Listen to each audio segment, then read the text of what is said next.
प्यारे विद्यार्थियों, आज मैं आपको अपनी पुस्तक आरोह भाग 2 में जो लेसन है शीर्ष के फूल, उसका सार पढ़ाने जा रहा हूँ। और बच्चों, यह पाठ हजारी प्रसाद द्विवेदी द्वारा रचित है। तो देखें, सुने। शीर्ष के फूल जो यह निबंध है, यह कल्पलता से उद्धृत है, अर्थात कल्पलता से लिया गया है। यह उनका एक ललित निबंध है, एक सुंदर निबंध है। बच्चों, इसमें निबंधकार ने शीर्ष के फूल के सौंदर्य, महत्व और स्वरूप का वर्णन करते हुए विभिन्न सामाजिक विषयों पर रोचक टिप्पणी की है। तो आइए अब इस पाठ का सार देखते हैं। लेखक शीर्ष के वृक्षों से घिरकर बैठा है और अपना लेख लिख रहा है। जेठ की जलती धूप में शीर्ष ऊपर से नीचे तक फूलों से लदा है। कम ही फूल इतनी हिम्मत करते हैं कि गर्मी में, जो जेठ का महीना होता है, अत्यंत गर्म महीना होता है, और ऐसे में कम ही फूल इतनी हिम्मत करते हैं, खिलने की हिम्मत करते हैं। आराउद कहते हैं बेटा अमलतास को।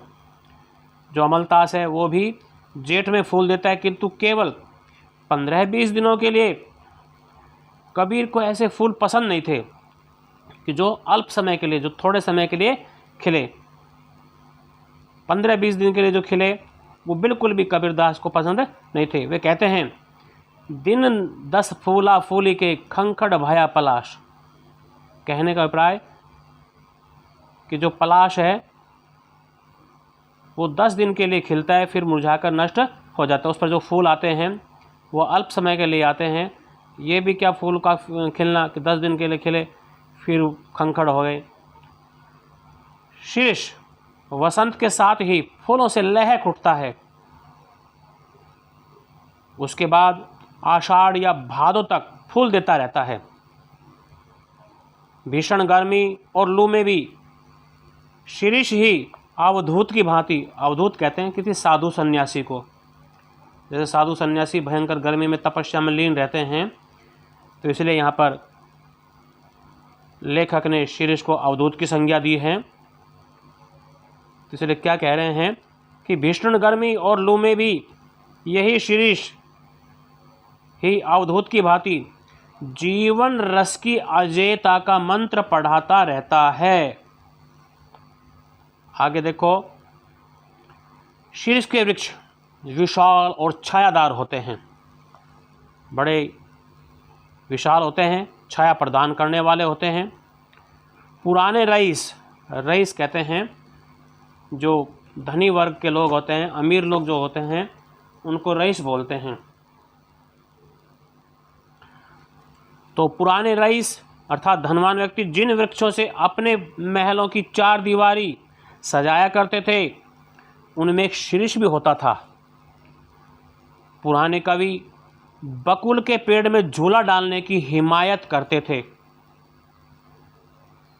बकुल में झूला डालने की हिम्मत करते थे, हिमायत करते थे। कवि सोचता है कि शीर्ष के वृक्षों में क्यों नहीं, कि वो झूला शीर्ष के वृक्षों में आखिर क्यों नहीं डालते। माना शीर्ष की जो डालें हैं, जो शाखाएं हैं, वो कमज़ोर होती हैं, परंतु उस पर झूलने वालियों का वजन भी तो कम होता है। जो उसमें झूलेंगी उनका भी तो वजन कम होता है। संस्कृत साहित्य में शीर्ष को बहुत कोमल माना गया है। संस्कृत के एक सुप्रसिद्ध लेखक हुए हैं कालिदास जी। उन्होंने भी लिखा है, शीर्ष भौरों के पैरों का कोमल दबाव सहन कर सकता है, पक्षियों का नहीं। जो शीर्ष होता है वो भंवरे जो होते हैं, उनके पैरों का कोमल दबाव तो सहन कर सकते हैं, परंतु यदि उन पर पक्षी आकर बैठ जाए तो उनका वजन वो सहन नहीं कर सकता। लेखक कहता है, लोगों ने समझ लिया कि शीर्ष का सब कुछ कोमल ही होता है। परंतु इसके जो फल हैं वो इतने मजबूत होते हैं कि नए फूलों के निकल आने पर भी वो अपना स्थान नहीं छोड़ते। जैसे तैसे नए फूल पत्ते मिलकर उन्हें धक्का देकर विदा करते हैं, तभी वो अपना स्थान छोड़ते हैं, उससे पहले वो अपना स्थान नहीं छोड़ते। इन्हें देखकर लेखक को आज के उन बूढ़े नेताओं की याद आती है जो नए युवा नेताओं द्वारा धक्का मारने तक कुर्सी पर जमे रहते हैं, अर्थात अपनी कुर्सी को नहीं छोड़ते हैं। उनका जो कुर्सी के प्रति जो उनका मोह है, जो लगाव है, चाहे वो बूढ़े हो गए हैं फिर भी उस कुर्सी से उनका मोह नहीं छूटता है।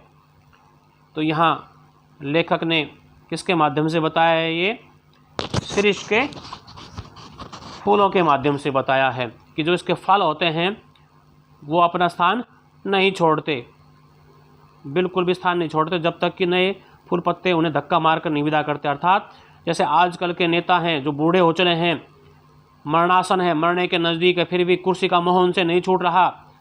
छूटेगा कब? जब जो युवा पीढ़ी है, जो नए नेता आते हैं, जब तक उनको धक्का मारकर नहीं निकाल देते तब तक वो कुर्सी पर जमा रहना चाहते हैं, अपनी कुर्सी को छोड़ना नहीं चाहते।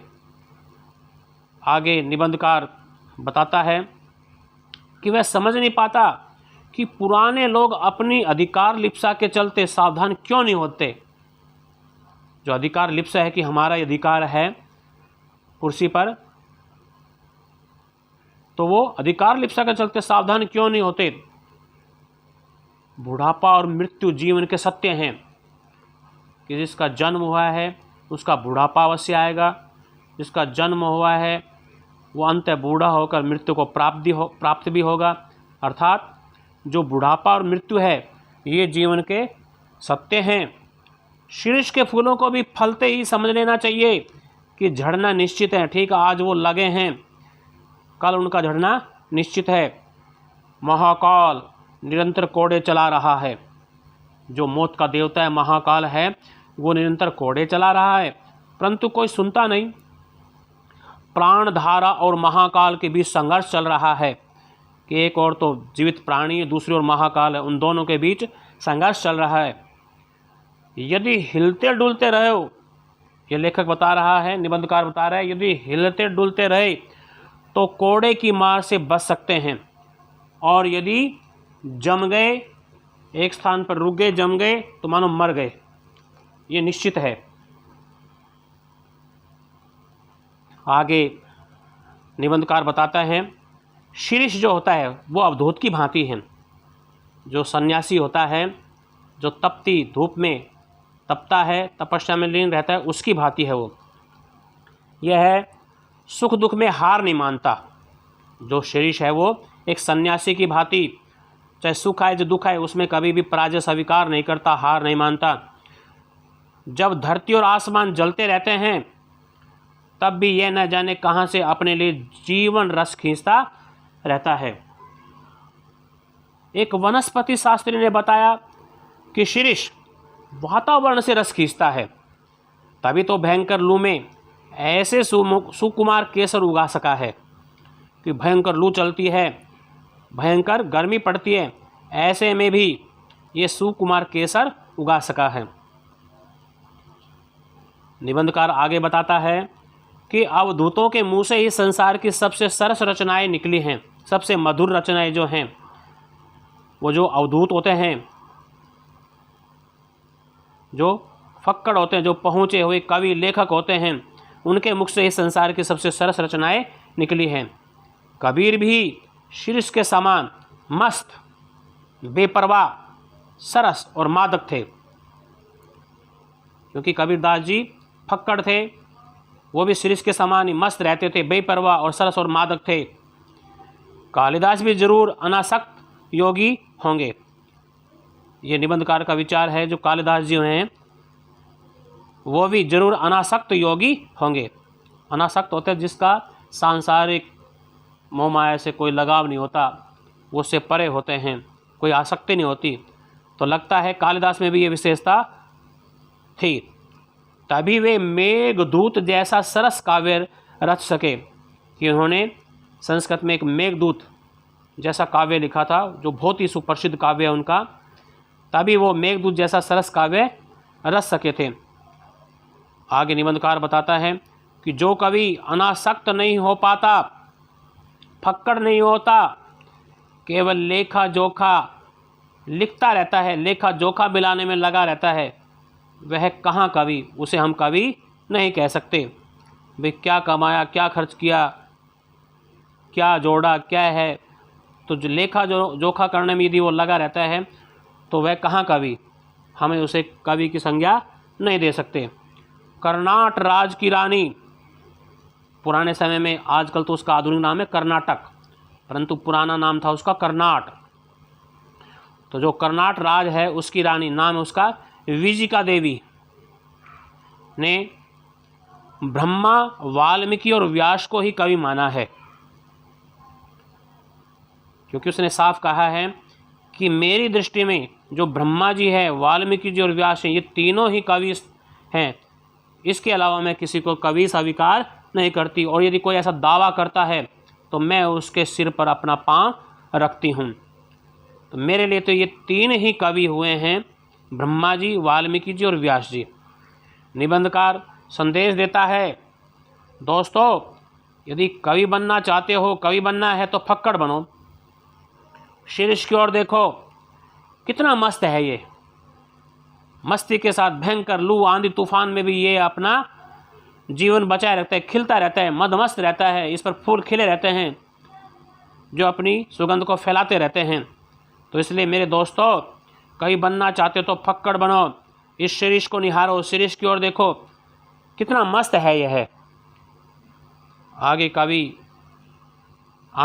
आगे लेखक बताता है कि कालिदास अनासक्त योगी की तरह स्थिर प्रज्ञ और विदग्ध प्रेमी थे। विदग्ध प्रेमी होते जो जला हुआ, जिसका हृदय जला हुआ हो, तो उसके समान वो प्रेमी थे। स्थिर प्रज्ञ, जिसकी बुद्धि स्थिर हो गई हो, प्रज्ञा कहते हैं बुद्धि को। तो यह निबंधकार कालिदास को स्थिर प्रज्ञ और विदग्ध प्रेमी की संज्ञा दे रहा है, उन्हें विदग्ध प्रेमी मानता है। क्या कहता है, उनका एक एक श्लोक मुग्ध करने वाला है। यदि कालिदास के श्लोकों पर दृष्टि डाली जाए तो उनका एक एक श्लोक अत्यंत मुग्ध करने वाला है। उनकी एक पुस्तक है अभिज्ञान शाकुंतलम, जो कि श्रेष्ठ है, उस पर अनेक नाटक भी खेले गए हैं। तो उन्होंने जो शकुंतला के सौंदर्य का वर्णन किया है अपनी पुस्तक में, शकुंतला के सौंदर्य का, उनकी सुंदरता का वर्णन बहुत ही सुंदर ढंग से किया है। शकुंतला स्वयं भी बहुत सुंदर थी, कालिदास का हृदय और भी सुंदर था। राजा दुष्यंत उसके प्रेमी थे, शकुंतला के प्रेमी थे। उन्होंने शकुंतला का एक चित्र बनाया, बार बार उन्हें लगता था कि उसमें कोई कमी छूट गई है, कोई ना कोई कमी रह गई है, कि चित्र पूरा नहीं हो पा रहा, इसमें कहीं ना कहीं मेरे से कोई कमी छूट गई है, ऐसा उनको लगता था। बड़ी देर में उन्हें समझ आया कि वे शकुंतला के कानों में शीर्ष पुष्प देना भूल गए हैं, शीर्ष का फूल बनाना भूल गए हैं, ऐसा उनको बाद में लगा। आगे निबंधकार बताता है, कालिदास सौंदर्य के बाहरी आवरण को भेद कर, जो सुंदरता का बाहरी आवरण होता है उसको भेद कर उसके भीतर पहुंचने में समर्थ थे, अंदर तक जाने में, उसके भीतर पहुंचने में समर्थ थे। वे सुख दुख दोनों में भाव रस खींच लिया करते थे, और ऐसी प्रकृति, ऐसी विशेषता सुमित्रानंदन पंत व रविंद्रनाथ में भी थी। शीर्ष पक्के अवधूत की तरह, सन्यासी की तरह लेखक के मन में भाव तरंगे उठा देता है। वह आग उगलती धूप में भी सरस बना रहता है। आगे लेखक आज के माहौल पर प्रकाश डालता है। क्या कहता है कि आज देश में कैसा माहौल है, उसके बारे में क्या कह रहे हैं निबंधकार, कि आज देश में मारकाट, आगजनी, लूटपाट आदि का बाउंडर है। जिधर देखो मारकाट मची हुई है, लूटपाट मचा हुआ है, लूटपाट मची हुई है, खून खच्चर है, आगजनी लगी हुई है, ऐसा बाउंड्री पूरे देश में है। ऐसे में क्या स्थिर रहा जा सकता है? ये प्रश्न क्या है कि ऐसी स्थिति में, ऐसी कंडीशन में क्या स्थिर रहा जा सकता है? शीर्ष रहस्य का है, जो शीर्ष का पेड़ है वो रहस्य का है कि चाहे भयंकर आंधी आए, तूफान आए, लू के थपेड़े सहन करने पड़े, फिर भी शीर्ष सरस बना रहस्य का है। और शीर्ष की भांति गांधी जी भी रहस्य के थे। गांधी जी के अंदर ये विशेषता थी कि चाहे देश में लूटपाट हो, खून खच्चर हो, आगजनी लूटपाट हो, ऐसे में वो स्थिर रह सके थे। ऐसा तभी संभव हुआ है जब वे वायुमंडल से रस खींचकर कोमल व कठोर बने। ऐसा कब संभव हुआ कि जब वे वायुमंडल से रस खींचकर, जैसे शीर्ष का पेड़ है वो वायुमंडल से रस खींचता है, अपने प्राण को बचाए रखने के लिए वायुमंडल से रस खींचता है, उस नमी को खींचता है।